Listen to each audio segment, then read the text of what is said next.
rebonjour à vous tous. Nous voici prêts pour la troisième capsule. Pour celle-ci, ce que je vous propose, c'est qu'on se projette à la réouverture, c'est-à-dire le 11 mai ou après. Pour ce faire, la question suivante que je vais poser aujourd'hui à Richard et Maurice, c'est la suivante.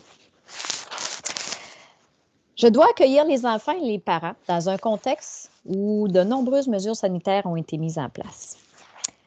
Donc, comment m'y prendre pour assurer un accueil ou est-ce que je vais favoriser le lien affectif et le soutien émotif?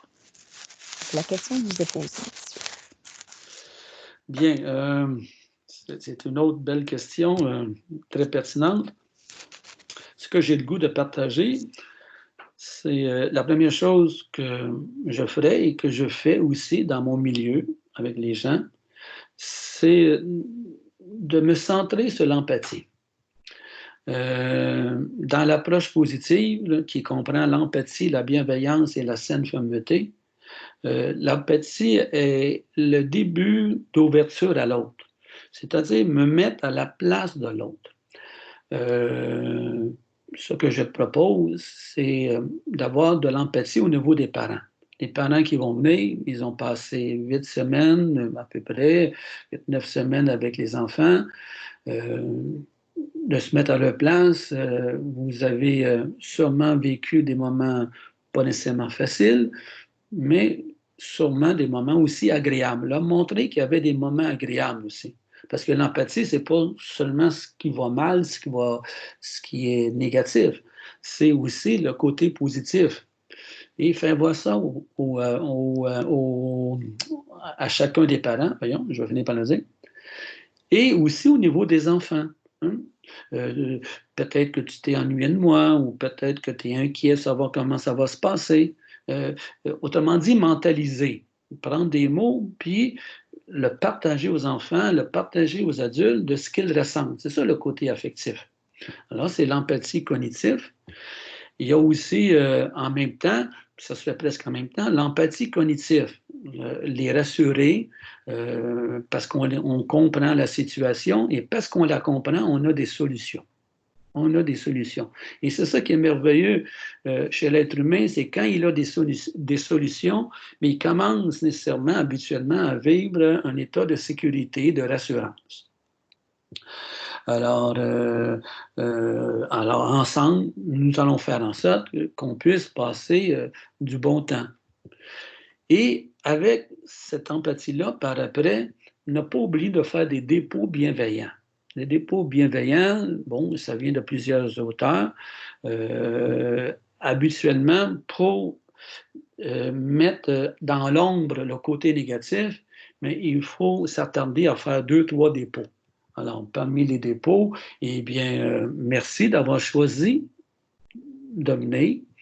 Il y a des parents qui m'ont dit « Ah, mais j'ai pas beaucoup choisi parce qu'administrativement, il fallait que je paie si mon enfant ne venait pas. » Oui, ça, c'est un côté administratif. Mais le choix vient du lobe frontal et le choix, c'est l'attitude que je prends face aux exigences qui sont là. Alors, je choisis d'emmener mon enfant parce que je vais le sentir en sécurité avec les professionnels qui sont là. Je fais le choix de voir ces personnes-là comme des professionnels qui vont prendre mon enfant, qui vont recevoir, qui vont faire en sorte de lui donner le meilleur temps possible et que nous allons tout faire pour être heureux pendant le temps que nous allons être là. Alors, ce sont des dépôts. Ensuite, on peut mettre d'autres dépôts comme on voit l'enfant avec une belle énergie malgré son côté un petit peu inquiet. On voit le parent comme une personne qui va collaborer à faire en sorte que ça aille bien. Alors, les dépôts, c'est tout ce qu'on peut offrir à quelqu'un qui fait du bien. Hein? Le soutenir, l'encourager, savoir qu'on va trouver des solutions pour que tout le monde soit protégé. Alors, ces deux éléments-là, pour terminer, l'empathie et les dépôts bienveillants, ça m'apparaît des éléments très simples qu'on peut faire et qui fait en sorte que ça crée une atmosphère plus rassurante au niveau affectif. J'aimerais, Richard, te poser une question parce que tu parles d'empathie. Mais il y a l'empathie envers les autres, mais il y a aussi l'empathie qu'on a envers nous. Parce que dans une telle situation, je pense qu'il faut aussi ce que tu appelles le concept d'auto-empathie. Fait que j'aimerais t'entendre un peu à ce sujet-là. Oui, il faut avoir beaucoup qu'on appelle l'auto-empathie ou même, là, il y en a certains qui disent de l'autocompassion. Alors, faire en sorte que je prends soin de moi à travers tout ça. Je prends soin de moi comment, par exemple, mais savoir que j'ai du courage. Hein. En dedans de moi, il y a un courageux, une courageuse qui, malgré la peur, eh bien, est capable, comme on disait dans une autre capsule, de faire face à la situation. Je vais me féliciter d'oser, hein, trembler, mais oser. Hein. C'est une forme d'auto-empathie. Faire en sorte aussi que c'est un choix aussi que je prends d'être là parce que j'ai toute cette sécurité-là affective pour être capable d'offrir le meilleur de soi. Euh, et une phrase que mon ami Maurice aime beaucoup, je suis sûr qu'il va apporter son grain de sel aussi. Euh, je fais du mieux que je peux avec ce que je possède actuellement et avec mes ressources. Et c'est une belle phrase à la fois d'empathie, à la fois d'auto-empathie, puis à la fois de dépôt bienveillant. Qu'est-ce que t'en dis, mon ami? Effectivement, je suis entièrement d'accord avec toi. Puis les parents, les enfants vont faire du mieux qu'ils peuvent au moment où ils vont faire avec ce qu'ils ont. Ce que je rajoute aussi dans ça, c'est au niveau de l'accueil, mais c'est tous les petits gestes d'accueil. Si je me trompe pas, Marie-Ève, corrige-moi, les groupes d'enfants vont être plus restreints. Oui. Donc, prendre le temps de bien accueillir les enfants, bien accueillir. Mais c'est un bonjour, c'est un salut. Est-ce que la première journée, on offrira quelque chose aux enfants de différent que ce qu'on fait d'habitude? C'est prendre le temps de donner du temps aux enfants. C'est sûr qu'il faut respecter toute la distanciation, mais il y a plein de façons de bien accueillir les enfants qui va faire en sorte que les gens vont se sentir accueillis, vont se sentir bien et vont développer de moins en moins de stress à ce que leur petit coco vous soit confié à tous les jours. J'ajouterais, Maurice, avoir aussi, pendant les heures, les journées qui vont venir avec les enfants, avoir de l'empathie pour les enfants dans le sens qu'il se peut très bien que l'enfant revienne à ses habitudes d'antan, que j'appelle. C'est sûr. Qui se rapproche, qui veulent avoir un câlin. Avoir aussi cette attitude qui n'est pas facile, il faut la pratiquer, parce qu'il y a une question de pratique, ça, d'avoir cette empathie-là que l'enfant est en train d'apprendre. Oui. Il est en train d'apprendre d'agir différemment et que dans tout apprentissage, eh bien, il y a parfois des erreurs, parfois des difficultés à y parvenir. Alors, cette empathie-là m'apparaît fondamentale pour répondre à la question. Vous parlez beaucoup d'empathie dans cette capsule-là. Moi, j'aimerais qu'on parle un peu aussi, parce que l'empathie est un concept important en intervention positive, puis elle n'est pas là pour rien. Elle a vraiment un impact chez les enfants. Fait que j'aimerais vous entendre un peu sur c'est quoi que ça crée l'empathie chez nos enfants, parce qu'il faut avoir en tête aussi qu'il y a des enfants qui vont revenir, que ça fait peut-être 6 semaines qu'ils n'ont pas fréquenté, 8 semaines qu'ils n'ont pas fréquenté le service de garde. Fait que ça se peut que leur amygdale soit stimulée, que ça soit de la cortisol, puis que le stress soit élevé.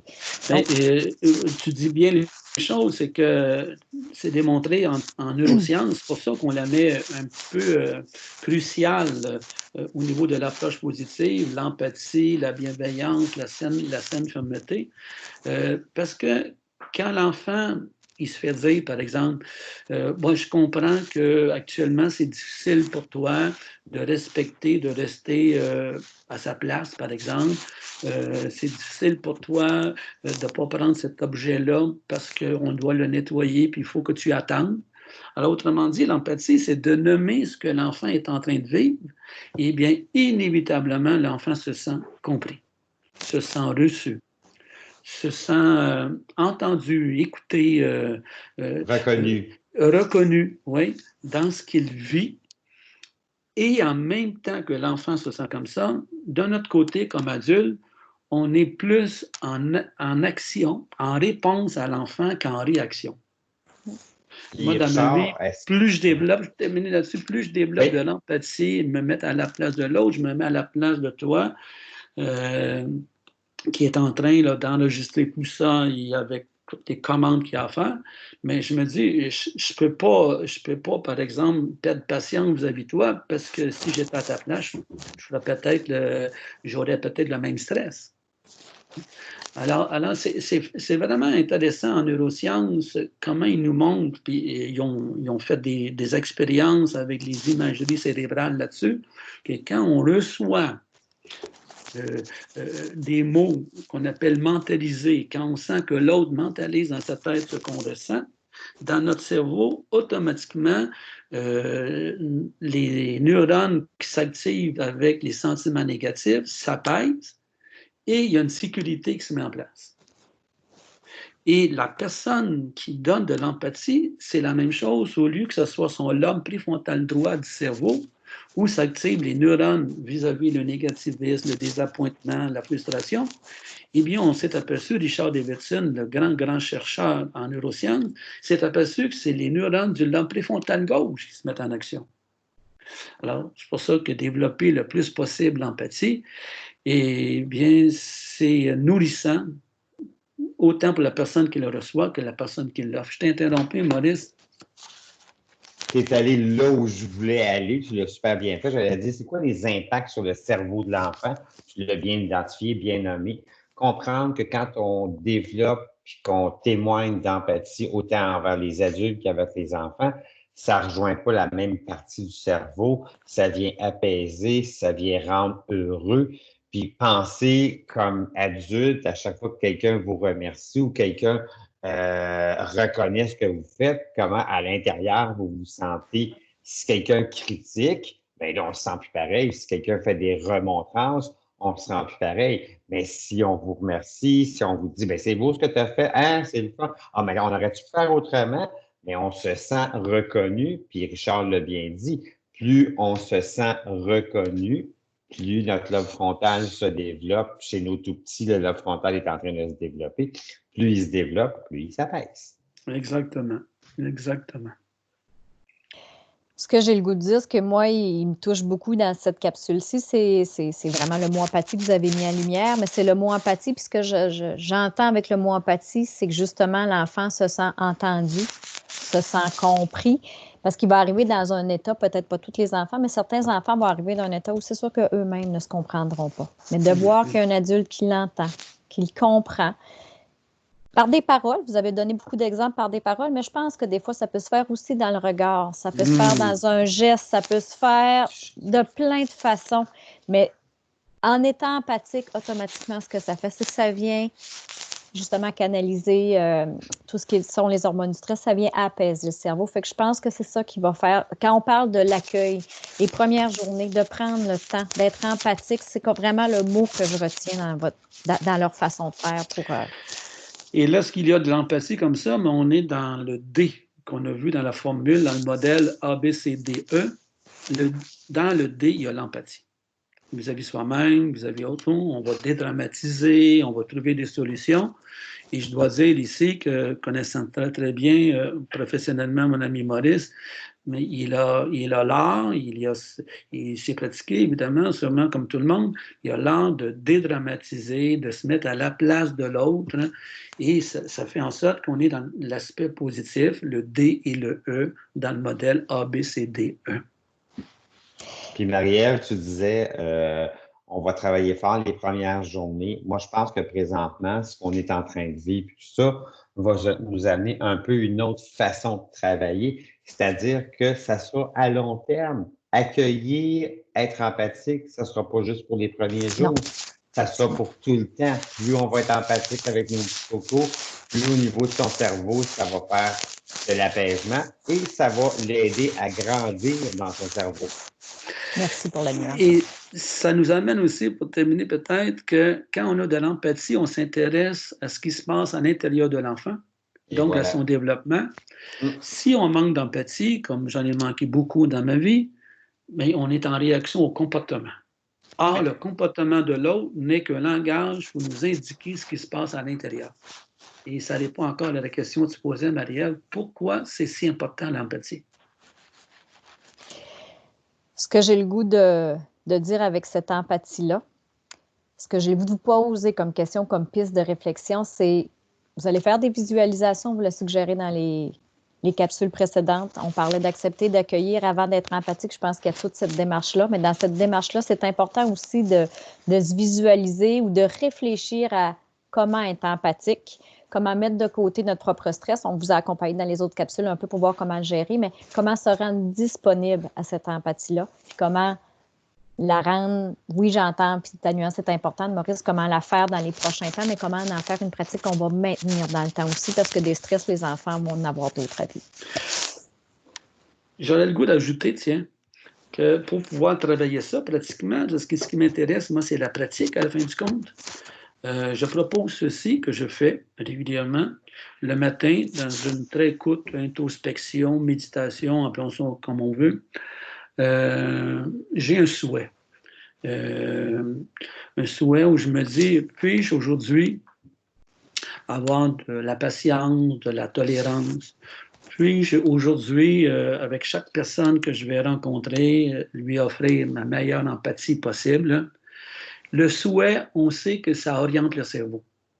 Et d'ailleurs, j'apporte une petite anecdote. Jean-Marie Lapointe, le fils de Jean Lapointe, notre chanteur, qui est beaucoup dans une approche dans laquelle on prône actuellement, un très grand ami de Mathieu Ricard. À tout le monde en parle, il y a 1 an ou 2 ans de ça. Il a dit devant des millions de spectateurs, chaque matin, je me donne le souhait suivant. Puis-je faire en sorte que chaque personne que je vais rencontrer aujourd'hui, un enfant, un adolescent, un adulte, il puisse être bien avec moi et me quitter avec un plus. Alors, j'ai vraiment trouvé ça très, très touchant d'ailleurs, là, je pratique ça. Et le soir aussi, quand on termine sa journée, eh bien, de pouvoir relever 3 moments minimum, 3 moments positifs de sa journée. 3 moments où c'était agréable, 3 moments où j'ai pu avoir au moins l'idée d'avoir de l'empathie. Maurice et moi, c'est un devoir qu'on donne à beaucoup de nos étudiants, je t'en souviens, Maurice, oui. de relever, je reçois par courriel d'ailleurs, en consultation, des gens qui m'envoient 3 moments positifs de leur journée, 3 moments où il y a eu de la bienveillance empathique, et ça touche énormément le cerveau dans son développement positif. Donc, ce que j'ai le goût de nous souhaiter, c'est de poursuivre notre auto-empathie pour devenir et demeurer empathique avec ce qui s'en vient et les personnes qui s'en viennent. C'est des propos de la Gaspésie, ça, Maurice. Tout à fait. L'inspiration gaspésienne. Merci, mes chers messieurs. On se revoit pour notre 4e et dernière capsule. Merci. Ben merci. Bye.